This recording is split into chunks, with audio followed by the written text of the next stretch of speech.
Rogelio Gómez Hermosillo, coordinador de Acción Ciudadana frente a la pobreza. Rogelio, muy buena tarde, ¿cómo estás? Buenas tardes, Adán, con mucho gusto, a la orden. Pues nuevamente Coneval presenta cifras, sí, programas sociales, como lo escuchamos ahorita, van y vienen. Parece que no se puede combatir de manera efectiva la pobreza. ¿Por qué? Porque ningún programa social puede sustituir al trabajo como la vía de salida a la pobreza, Adán.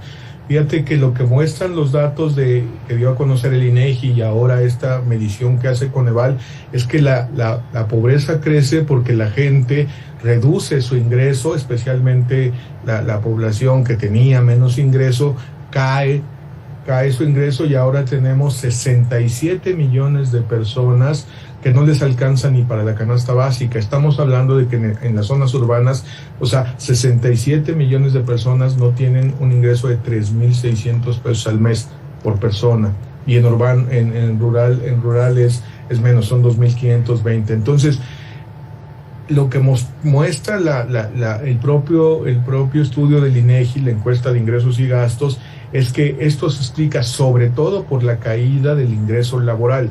Lo que ganan las personas por su trabajo se redujo porque obviamente mucha gente se quedó sin trabajo y mucha gente, aunque conservó trabajo, se le redujeron los ingresos. Entonces tenemos ahí un primer factor clave de explicación. Ciertamente no quiere decir que los programas sociales estén funcionando bien de ninguna manera.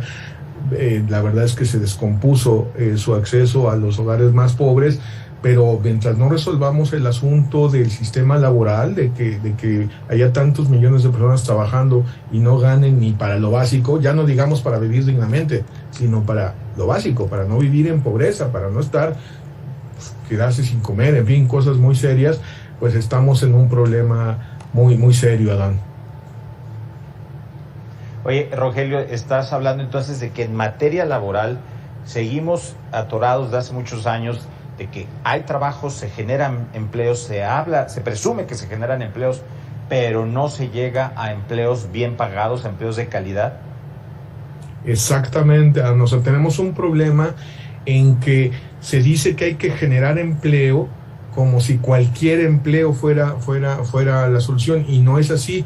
Millones de personas trabajan y no ganan lo suficiente para mantenerse a sí mismas y a otra persona. Más o menos, fíjate, ahorita en los datos más recientes que dimos a conocer en el Observatorio de Trabajo Digno, con datos oficiales del INEGI, por supuesto, casi es 7 de cada 10 personas que tienen trabajo. Bueno, y además están las que no tienen trabajo. Entonces, y la otra parte que además también sale hoy en este informe de Coneval, que es muy grave, que es muy trágico, es que hay mucha gente que trabaja, pero no tiene la protección social, no tiene el seguro social y el acceso a los servicios de salud. Fíjate que la carencia social que más crece en esta medición que acaba de dar a conocer Coneval es la falta de acceso a servicios de salud, que son ahora 36 millones de personas. O sea, la que más creció, 78% se incrementó en 2 años, de 2018 a 2020, 15,600,000 personas más. Y estamos hablando de acceso, es decir, de afiliación, ya no de la atención. Luego hay ahí unos datos de que también la atención está fallando muchísimo, que los servicios públicos dejaron de atender a la gente y la gente se tuvo que ir a consultorios adyacentes a farmacias y a consultas privadas, y por supuesto eso afecta a los de menor ingreso. Pero digamos, lo que muestra la medición de la pobreza de Coneval es una reducción muy importante en acceso a servicios de salud, y eso evidentemente también tiene que ver con la situación del mundo laboral, porque como sabes, tenemos un sistema segmentado donde se dice que las personas que trabajan tendrían acceso a la salud vía la afiliación a la seguridad social. En la práctica esto no está siendo así. Y bueno, aquí está el reflejo de esta situación de muchos millones de personas. Nos alejamos mucho de la cobertura universal de salud que se ofreció como compromiso desde hace varios gobiernos y claramente en este. Oye, Rogelio, entonces de acceso a la vivienda, de que la gente, la clase trabajadora, compre una casa, compre bienes, servicios, de eso mejor ya ni hablar.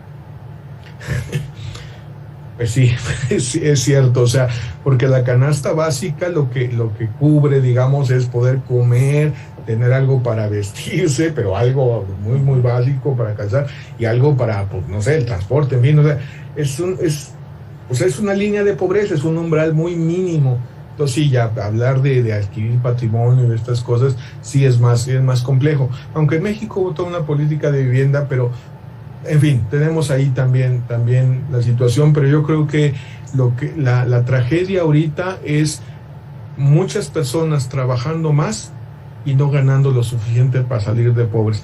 Y aunque se volvió algo normal, es un escándalo, es una contradicción, porque si no es el trabajo la vía para salir de la pobreza, entonces ¿cómo? Entonces, ciertamente los programas sociales podrían ayudar, pero no pueden ni resolver ni ser, digamos, la salida. La verdad es que un programa social, para que funcione bien, por ejemplo, es cuando son las becas para los niños de los hogares más pobres, para que no los saquen de la escuela por falta de ingresos.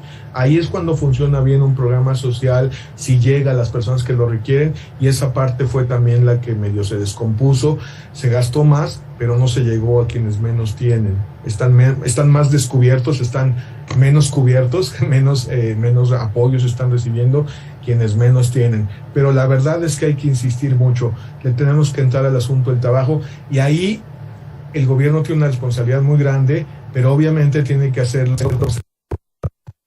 No es una decisión unilateral y autoritaria de un gobernante modificar el sistema laboral. Se requiere concertar con la iniciativa privada, se requiere concertar con los sectores trabajadores, se requiere un gobierno que construya consensos, que convoque, que concerte y que trace camino junto con, como se hizo un poco con la reforma del outsourcing, que es un pedacitito que todavía falta de aplicarse, pero digamos, hay que revisar todo, incluso el modelo de seguro social y el acceso a la salud.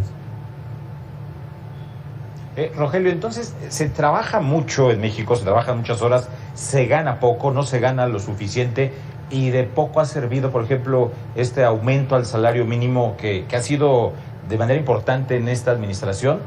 ¿De poco ha servido? Mira, yo no lo diría así, la verdad es que es de lo poquito que funciona.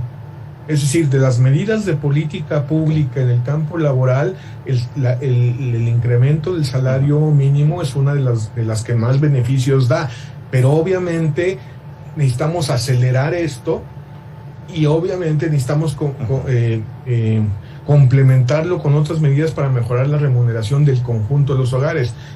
Tiene que ver con respeto a derechos laborales, y ahí hay cuestiones en la reforma laboral que urge que se apliquen, o sea, están aprobadas en la ley, pero está muy lento, por ejemplo, el nuevo sistema de justicia laboral, o la legitimación de los contratos y la elección democrática de las dirigencias sindicales, porque hasta ahora en México los sindicatos no han servido para defender el trabajo de las personas, más bien han servido para enriquecer a unos líderes o para hacer una simulación ahí, como se hace en la industria de la construcción, ¿no? Que el contratista va y compra una placa y dice, esta obra está protegida por tal sindicato. O sea, ahí no hay sindicato, ahí hay una compra de una placa hecha por el contratista. Los trabajadores siguen en la misma situación. Entonces, ese tipo de cosas ya se reformaron en la ley, pero no están todavía aplicadas suficientemente en la práctica, y tenemos que buscarle formas, por ejemplo, para que el reparto de utilidades funcione como bono de productividad. O sea, que cuando las empresas les vaya bien puedan pagar más para que la gente mejore su ingreso, y eso genere un círculo virtuoso. Hoy tenemos que el reparto de utilidades se paga en mayo del año siguiente, y entonces pasó lo que pasó en la pandemia. Las empresas tenían que pagar en mayo de 2020 las utilidades que generan en 2019, cuando estaban en la peor situación económica de muchísimos años.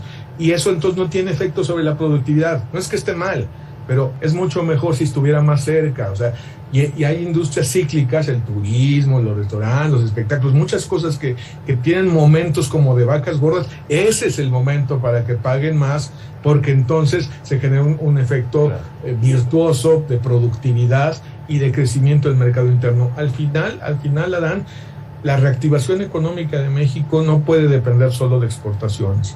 Necesitamos mercado interno.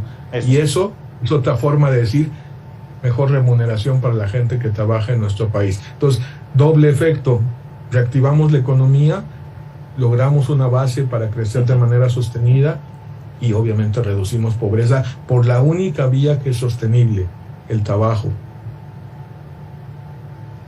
Pues Rogelio Gómez Hermosillo, coordinador de la Acción Ciudadana frente a la Pobreza, te agradecemos mucho estos minutos con Mega Noticias TVC. Yo les agradezco a ustedes e invito a ver en la página frente a la pobreza.mx y en nuestras redes estos informes y estos análisis para aclarar esta situación. Tenemos un video sobre el ingreso laboral que puede gustarles. Muchas gracias. Muy bien. Gracias, Rogelio. Vamos a un corte nosotros, regresamos con más información, no tardamos.